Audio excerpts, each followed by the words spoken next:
मनुष्य का मन जो कुछ सोच सकता है और जिस पर विश्वास कर सकता है उसे वह प्राप्त कर सकता है।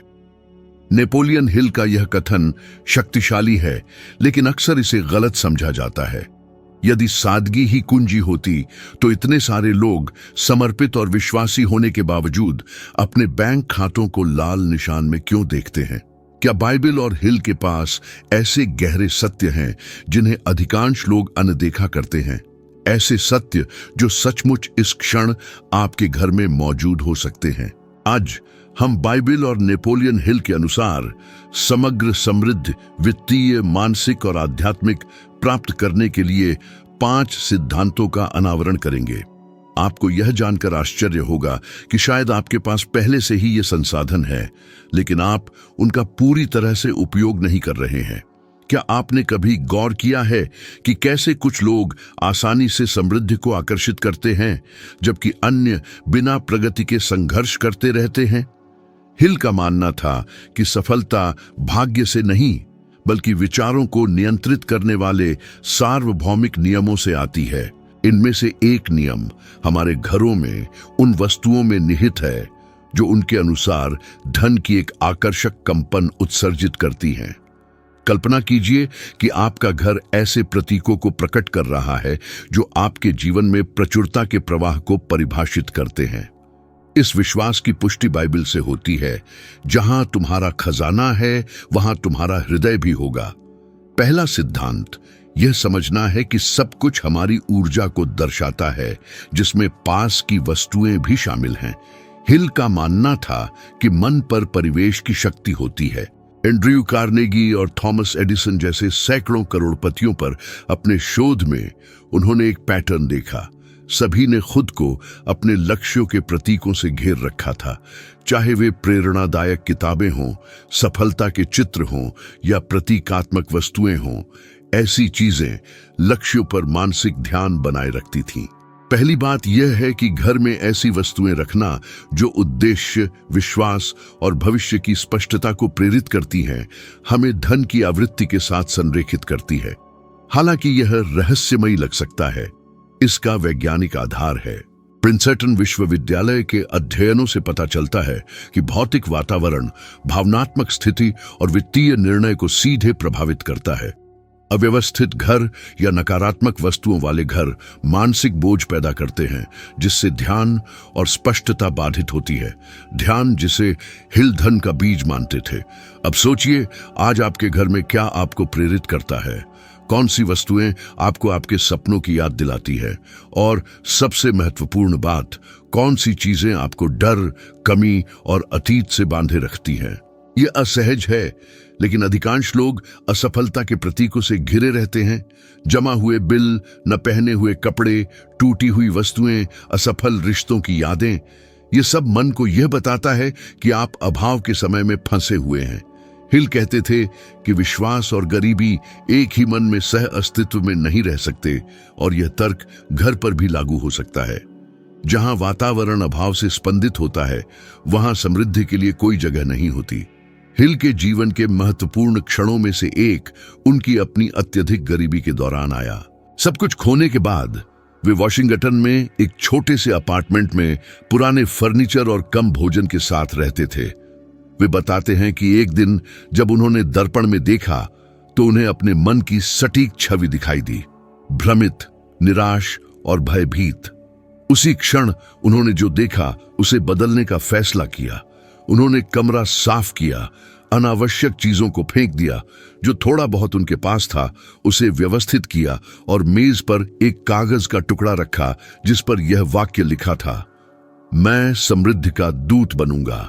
उनका दावा है कि इस साधारण कार्य ने एक परिवर्तन की शुरुआत की, जिसने वर्षों बाद उन्हें अपनी सबसे प्रसिद्ध पुस्तक सोचो और अमीर बनो लिखने के लिए प्रेरित किया। यह घटना केवल प्रतीकात्मक नहीं थी, यह एक निर्णायक मोड़ था। इसने दिखाया कि परिवर्तन वातावरण से शुरू होता है, क्योंकि वातावरण ही सोच को आकार देता है। अराजकता से घिरा होने पर मन अराजकता में सोचता है। उद्देश्य से घिरा होने पर वह समाधान खोजता है। आधुनिक तंत्रिका विज्ञान इसकी पुष्टि करता है।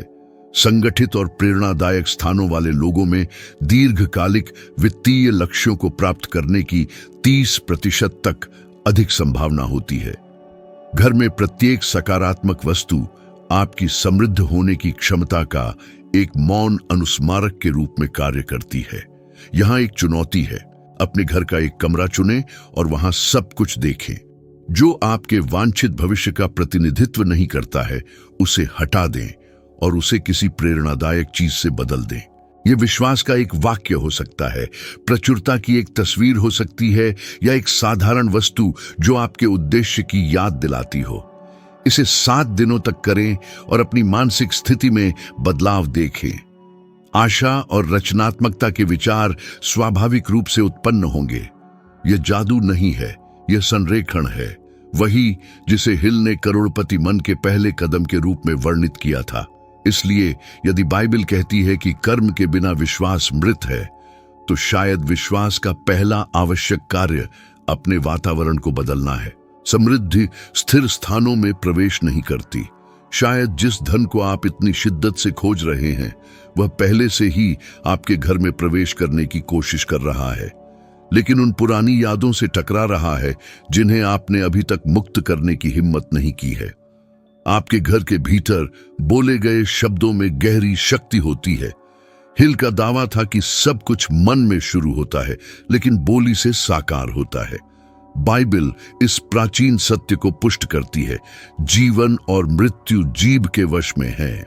क्या आपने कभी सोचा है कि आपके घर में किस तरह की बातचीत हावी रहती है? कई घर भावनात्मक युद्ध के मैदान बन गए हैं, जहां बकाया बिलों, कठिनाइयों, त्रासदियों और निराशाओं की बात की जाती है। हिल के अनुसार यह एक मानसिक पैटर्न बनाता है जो वास्तविकता को आकार देता है। उनका मानना था कि शब्द अवचेतन मन को सीधे आदेश होते हैं और यह बिना किसी प्रश्न के आज्ञा का पालन करता है। जब कोई दोहराता है कि उसके पास पैसे नहीं है, कि कुछ भी ठीक नहीं हो रहा है, कि देश संकट में है और अमीर बेईमान है, तो वह वास्तव में मन को अभाव के लिए अनुकूलित कर रहा होता है। हिल कहते थे कि वित्तीय जीवन को बदलने का पहला कदम अपनी शब्दावली को बदलना है। यह केवल आशावाद नहीं है, यह तंत्रिका विज्ञान है।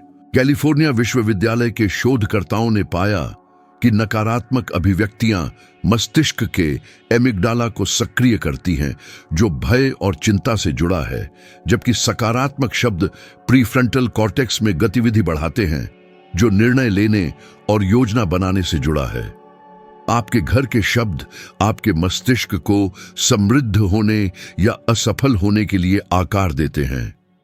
हिल ने व्यक्तिगत रूप से इसका अनुभव किया।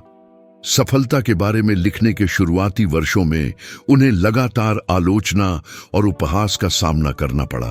सबसे चुनौतीपूर्ण क्षणों में से एक तब आया जब वर्षों के समर्पण के बाद उनकी प्रारंभिक पांडुलिपि को कई प्रकाशकों ने अस्वीकार कर दिया। उस अवधि में उन्होंने खुद पर संदेह किया, दोहराते रहे कि शायद वे काफी अच्छे नहीं थे। एक दिन उनकी छोटी बेटी ने उन्हें यह कहते हुए सुना कि मुझे नहीं लगता कि मैं इसे कर पाऊंगा, और उसने सवाल किया, पिताजी, क्या आपने मुझे यह नहीं सिखाया कि जो मानता है वह हासिल करता है? इस वाक्य ने उन्हें स्तब्ध कर दिया। हिल ने विरोधाभास को महसूस किया। वे विश्वास सिखाते थे लेकिन संदेह का अभ्यास करते थे। उस दिन से उन्होंने हार के शब्दों को कभी न बोलने का व्यक्तिगत संकल्प लिया। उन्होंने अपनी पुस्तक को फिर से लिखा, जो वर्षों बाद इतिहास की सबसे अधिक बिकने वाली पुस्तकों में से एक बन गई, जिसकी दुनिया भर में लाखों प्रतियां बिकीं। यह घटना कुछ शक्तिशाली बातों को उजागर करती है। समृद्धि के बारे में सोचना ही पर्याप्त नहीं है, समृद्धि की बात करना भी आवश्यक है। शब्द आवृत्ति उत्पन्न करते हैं। घर में यह और भी महत्वपूर्ण है, क्योंकि वातावरण वही अवशोषित करता है जो दोहराया जाता है।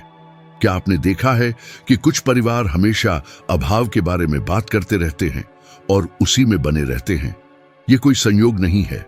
अध्ययनों से पता चलता है कि कर्ज, डर और कठिनाई के बारे में लगातार बातचीत वाले वातावरण में पले बढ़े बच्चे पैसे के बारे में सीमित विश्वास विकसित करते हैं, जो वयस्कता में भी बने रहते हैं। तो आपके घर में घूमने वाले शब्दों में इतनी खास बात क्या है? क्या आप अवसरों की बात करते हैं या सीमाओं की? विश्वास की बात करते हैं या असफलता की? हिल कहते थे कि अवचेतन मन एक उपजाऊ मिट्टी की तरह है।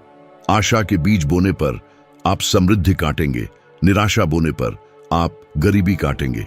और एक दिलचस्प बात है, येल विश्वविद्यालय के शोध बताते हैं कि जो लोग दैनिक सकारात्मक पुष्टि एफर्मेशंस अपनाते हैं, वे आत्मविश्वास और वित्तीय प्रदर्शन में उल्लेखनीय वृद्धि करते हैं, क्योंकि यह तनाव को कम करता है और मानसिक स्पष्टता को बढ़ाता है।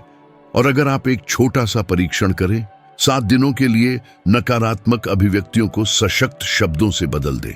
जब आप सोचें मेरे पास पैसे नहीं हैं, तो घोषित करें मैं और अधिक प्राप्त करने की तैयारी कर रहा हूं।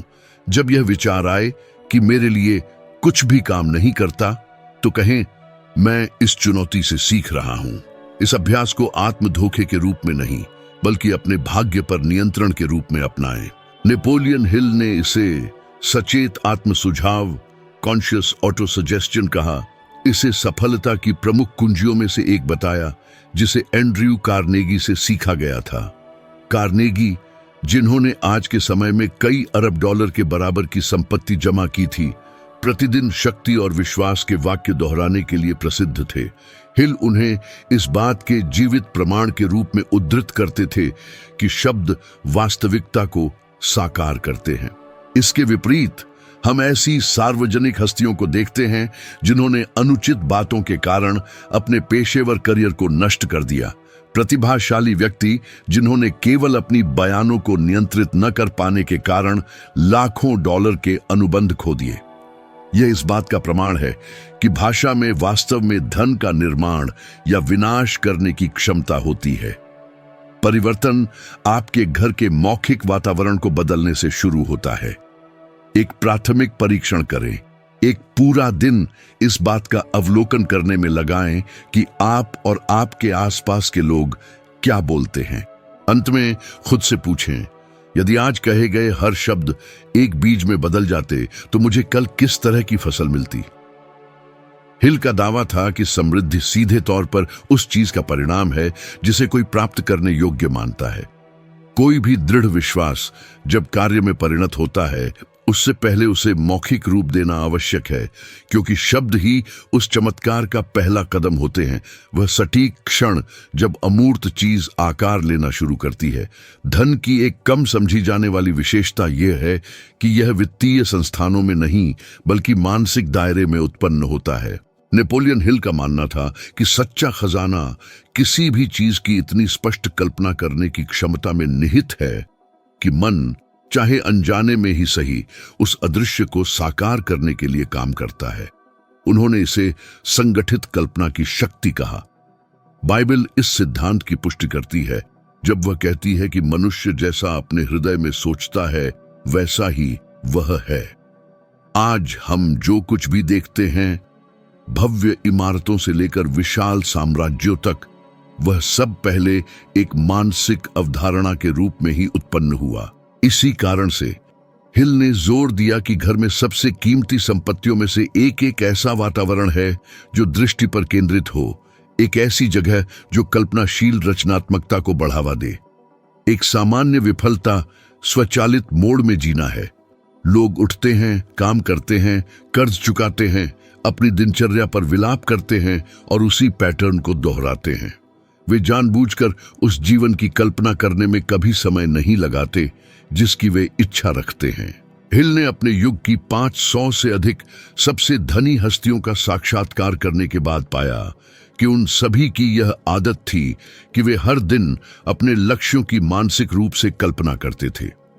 थॉमस एडिसन अपनी कृतियों के कार्य करने की कल्पना उनके परीक्षण से पहले ही कर लेते थे। हेनरी फोर्ड ने सस्ती कार के निर्माण से पहले ही उसकी कल्पना कर ली थी। हिल ने दोहराया कि मानव मन जब विश्वास और भावना से प्रेरित होता है, तो उसमें अवधारणाओं को मूर्त समृद्धि में बदलने की क्षमता होती है। हालांकि महत्वपूर्ण बात यह है, केवल सपने देखना पर्याप्त नहीं है, बल्कि इरादे और भावना के साथ कल्पना करना अनिवार्य है। हार्वर्ड विश्वविद्यालय के हालिया शोध से पता चला है कि सेरेब्रल कॉर्टेक्स कल्पना की गई चीज और अनुभव की गई चीज के बीच पूरी तरह से अंतर नहीं कर पाता है। जब किसी चीज की बारीकी से कल्पना की जाती है, मानसिक रूप से उस परिदृश्य को महसूस करना, सुनना और देखना, तो मस्तिष्क के वही क्षेत्र सक्रिय होते हैं जैसे कि घटना वास्तव में हो रही हो। इसका अर्थ यह है कि समृद्धि का निरंतर प्रक्षेपण मन को भौतिक क्षेत्र में ठोस अवसरों को पहचानने के लिए प्रशिक्षित करता है। नेपोलियन हिल ने एक ऐसी घटना का अनुभव किया जिसने ऐसी शक्ति के बारे में उनकी धारणा को गहराई से आकार दिया। उन्होंने बताया कि प्रसिद्ध पाने से कई साल पहले वे घोर आर्थिक अभाव के द्वार से गुजर रहे थे। एक रात लगातार असफलताओं के बाद उन्होंने खुद को अपने कार्यालय में बंद करने का फैसला किया और कई घंटे उस जीवन का विस्तृत विवरण हाथ से लिखने में लगाए जिसकी वे इच्छा रखते थे। उन्होंने उस निवास का वर्णन किया जहां वे रहते, अपने कार्यों का प्रभाव, वे गंतव्य जहां वे जाते और यहां तक कि वह भावना भी जो वे अपने शब्दों से दूसरों के परिवर्तन को देखकर अनुभव करते। उन्होंने पांडुलिपि को एक दराज में रखा और उसे रोज पढ़ते थे। महीनों बाद निमंत्रण, अवसर और मुलाकातें सामने आने लगीं जिन्होंने उन्हें ठीक उसी पथ पर अग्रसर किया जिसकी उन्होंने रूपरेखा बनाई थी। उनका दावा था कि यह संयोग नहीं था बल्कि एक स्पष्ट लक्ष्य पर केंद्रित मन की शक्ति थी। ध्यान से विश्लेषण करने पर यह सिद्धांत शीर्ष एथलीटों, उद्यमियों और सफल रचनाकारों द्वारा भी नियोजित किया जाता है। माइकल फेल्प्स ने उदाहरण के लिए खुलासा किया कि वे पूल में उतरने से पहले प्रत्येक चाल और जीत की मानसिक रूप से कल्पना करते थे। ओपरा विनफ्रे दुनिया की सबसे प्रभावशाली महिलाओं में से एक के पद पर आसीन होने से पहले रोजाना ये घोषणा करती थीं कि वह एक ऐसी संचारक बनेंगी जो मानवता को प्रेरित करने में सक्षम होगी और वर्तमान में उनकी संपत्ति $2 अरब से अधिक है।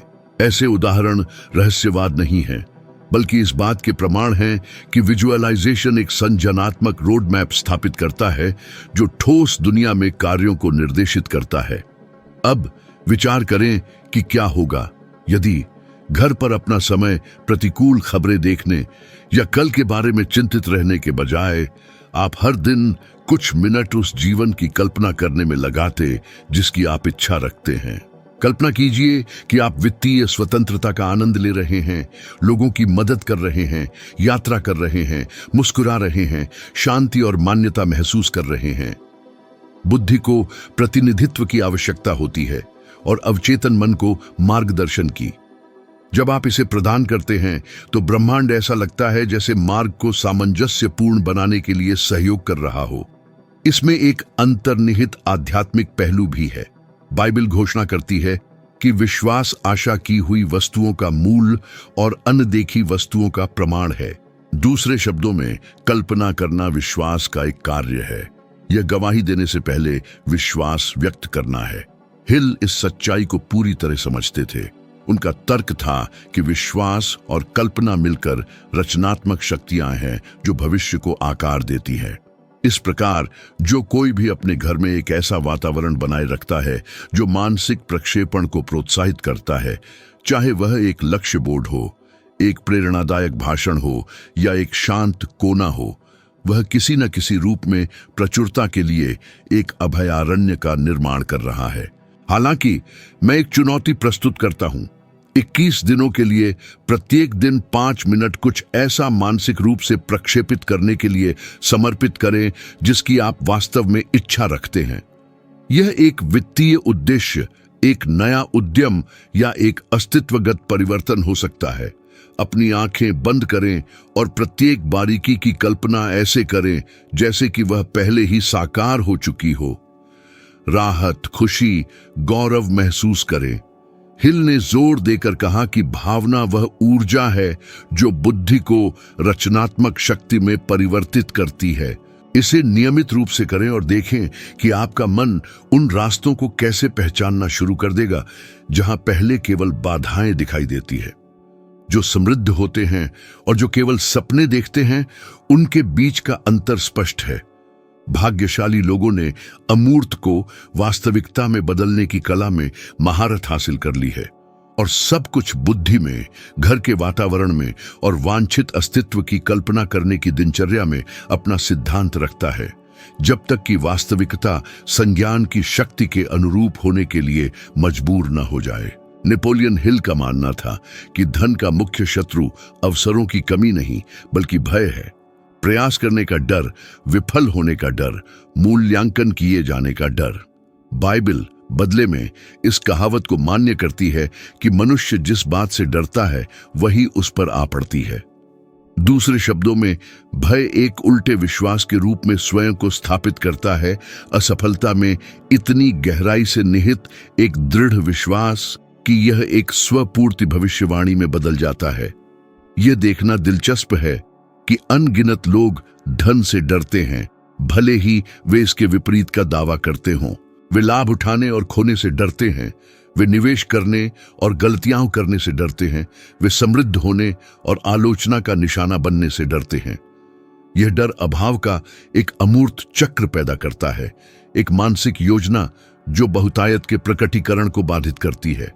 हिल ने बताया कि भय एक सूक्ष्म फिर भी विनाशकारी ऊर्जा है। उन्होंने इसे इच्छाओं का छिपा हुआ हत्यारा कहा। अपनी जांचों में उन्होंने पाया कि सबसे धनी और सफल व्यक्तियों में एक समान विशेषता थी। वे भय से रहित नहीं थे, बल्कि इसके बावजूद कार्य करने में सक्षम थे। एंड्रयू कार्नेगी, अपने युग के सबसे भाग्यशाली पुरुषों में से एक, ने हिल को निर्देश दिया कि बहादुरी डर की अनुपस्थिति नहीं है, बल्कि उस पर प्रभुत्व है। बाइबल के सिद्धांतों की जांच करने पर यह अवधारणा बार बार उभर कर आती है। प्रेरित पौलुस ने पुष्टि की कि परमेश्वर ने हमें कायरता की आत्मा नहीं दी है, बल्कि शक्ति, प्रेम और संयम की आत्मा दी है। इसलिए भय आत्मा की एक अंतर्निहित भावना नहीं है, बल्कि एक मस्तिष्क का निर्माण है जो अनिश्चितता से उत्पन्न होता है और दृढ़ विश्वास की अनुपस्थिति से पोषित होता है। हिल ने अपनी जीवनी के एक महत्वपूर्ण अध्याय में इस संघर्ष का पूरी तरह से अनुभव किया। महामंदी के दौरान, जब संयुक्त राज्य अमेरिका ने भविष्य की सबसे गंभीर आर्थिक उथल-पुथल में से एक का सामना किया, तो उन्होंने अपनी लगभग सभी संपत्ति खो दी। वे एक ऐसे चरण में पहुंच गए जहां उनके पास परिवार के भरण पोषण के लिए संसाधनों की कमी थी और उन्होंने अपने द्वारा लिए गए प्रत्येक निर्णय के लिए आत्मदोषारोपण की प्रक्रिया शुरू कर दी। इसी बीच उन्हें तत्कालीन राष्ट्रपति फ्रैंकलिन डी रूजवेल्ट का एक असामान्य बुलावा आया, जिसमें उन्हें ऐसे भाषण तैयार करने में मदद करने के लिए कहा गया जो समुदाय में आशा जगाए। हिल नई असफलता के डर से अभिभूत थे और लगभग मना ही कर दिया था। हालांकि उन्होंने स्वीकार करने का फैसला किया, जो एक ऐसे विचार से प्रेरित था जिसने उनके दृष्टिकोण को पूरी तरह से बदल दिया। यदि मैं भय को जीतने दूंगा, तो मैं अपने विश्वासों के विपरीत का प्रचार करूंगा। इस निर्णय ने उन्हें इतिहास के सबसे प्रतिष्ठित भाषणों में से एक में सहयोग करने के लिए प्रेरित किया, जिसमें रूजवेल्ट ने प्रसिद्ध कथन कहा, जिस एकमात्र चीज से हमें डरना चाहिए वह स्वयं डर है। इस क्षण ने एक मोड़ को चिह्नित किया। हिल समझ गए कि भय निष्क्रियता से पोषित एक मानसिक भ्रम है। कार्य करने पर यह अपनी शक्ति खो देता है। जब विश्वास का सामना होता है तो यह घुल जाता है। हाल के अध्ययन इस दृष्टिकोण की पुष्टि करते हैं। स्टैनफोर्ड के शोध से पता चलता है कि मस्तिष्क भय को एक वास्तविक शारीरिक खतरे के रूप में संसाधित करता है, लेकिन यह प्रतिक्रिया कार्य से नाटकीय रूप से कम हो जाती है। दूसरे शब्दों में, भय कार्रवाई से पहले नहीं, बल्कि कार्रवाई के दौरान ही दूर होता है। विचार करें कि कितनी बार डर ने आपको कुछ परिवर्तनकारी करने से रोका है। उद्यम करने का डर, सार्वजनिक रूप से प्रस्तुत करने का डर, नौकरी बदलने का डर, निवेश करने का डर। अधिकांश लोग असुरक्षा की एक मानसिक जेल में रहते हैं। दुख की बात यह है कि असफलता से बचने की कोशिश करते हुए वे अंततः सफलता को दूर कर देते हैं। हिल का कहना था कि समृद्धि के लिए गलतियां करने का साहस चाहिए, क्योंकि असफलता वास्तव में एक आवश्यक पड़ाव है। वॉल्ट डिज्नी इसका एक उल्लेखनीय उदाहरण है। अपने साम्राज्य से पहले उन्हें एक अखबार से कथित रचनात्मकता की कमी के लिए निकाल दिया गया था। उन्होंने एक से ज्यादा बार दिवालियापन घोषित किया और एक खाली दफ्तर में रहने तक की नौबत आ गई थी। इसके बावजूद उन्होंने सभी मुश्किलों के बावजूद अपनी दूरदृष्टि में विश्वास बनाए रखा। आज उनकी विरासत कल्पना, विजय और धन का पर्याय है। अगर उन्होंने डर के आगे हार मान ली होती तो दुनिया उस जादू को कभी नहीं देख पाती जिसकी उन्होंने कल्पना की थी। दिलचस्प बात यह है कि ऐसा व्यवहार उन लोगों में बार बार देखा जाता है जो असफल होते हैं। जो लोग डर को खुद पर हावी होने देते हैं वे स्थिर हो जाते हैं, बहाने बनाते हैं और टाल मटोल करते हैं। सही पल का इंतजार करते करते अनगिनत मौके गंवा दिए गए। हिल का कहना था, सही समय निर्णय लेने का होता है, न कि डर के अभाव का। साहस कर्म से ही पैदा होता है। इसलिए मैं एक चुनौती पेश करता हूं। उस चीज को चुनें जिसे आप डर के कारण टाल रहे हैं और आज ही पहल करें। चाहे वह कोई टाला गया संवाद हो, एक रुका हुआ प्रोजेक्ट हो या एक स्थगित निवेश हो।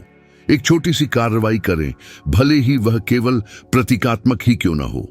हिल का तर्क था कि हर साहसिक कदम दिमाग को एक संदेश भेजता है, मैं यह कर सकता हूं। इस संदेश की पुनरावृत्ति से अवचेतन मन धीरे धीरे डर को दृढ़ विश्वास में बदल देता है। आस्था डर का प्रतिरूप है। हिल ने सिखाया कि डर और आस्था दोनों दिमाग में असंगत हैं, एक हमेशा दूसरे को दबाता है। इस प्रकार जो व्यक्ति निडर विचारों, शब्दों और कार्यों के साथ आंतरिक रूप से आस्था विकसित करता है, वह अपने परिवेश को समृद्धि के लिए उपजाऊ भूमि में बदल देता है। डर गतिहीन करता है, आस्था आगे बढ़ाती है। यही गतिशीलता प्रचुरता को आकर्षित करती है, क्योंकि बहुतायत अनिवार्य रूप से उन लोगों के साथ आती है जो दिल की धड़कन तेज होने पर भी कार्य करने का साहस करते हैं। आप पहले ही समझ चुके हैं कि सच्ची समृद्धि पूंजी से नहीं, बल्कि मानसिकता, आस्था और रोजमर्रा के कार्यों से आती है। यदि आप इस बिंदु तक आगे बढ़े हैं तो आप उस विशिष्ट समूह से संबंधित हैं जो प्रगति का विकल्प चुनता है, जो औसत दर्जे को अस्वीकार करता है और जो समझता है कि बिना प्रयोग के सिद्धांत अप्रभावी है। सुधार के इस पथ को जारी रखने के लिए आपकी स्क्रीन पर प्रदर्शित वीडियो अगला चरण है। अभी क्लिक करें, क्योंकि यह विस्तार से बताएगा कि इन सिद्धांतों को उच्च स्तर पर कैसे ले जाया जाए और आपके जीवन में मूर्त परिणाम कैसे प्राप्त किए जाए। मेरा उद्देश्य मनोरंजन करना नहीं, बल्कि परिवर्तन को उत्प्रेरित करना है। मैं इसे गंभीरता से लेता हूं और यदि आप इस दृष्टिकोण को साझा करते हैं तो मैं अगले सामग्री में आपका इंतजार करता हूं।